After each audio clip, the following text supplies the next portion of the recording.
నేను జగన్మోహన్ రెడ్డి గారికి చెప్పాను, అన్నా నాకు ఆంధ్ర రాష్ట్ర చరిత్రలో ఒక పేజీ ఇచ్చేశారు.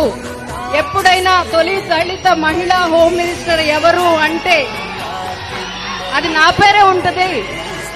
చాలా రాజకీయాల్లో నేను కోరుకునేదేమీ లేదు.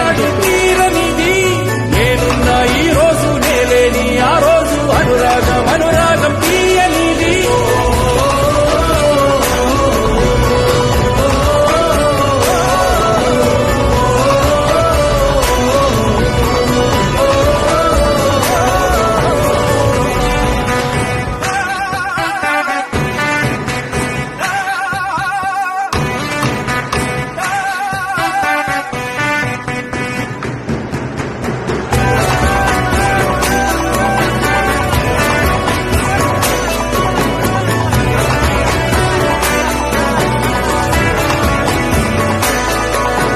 సంతోషం సంతాపం ఏమొచ్చినా గాని సంతోషం మాత్రం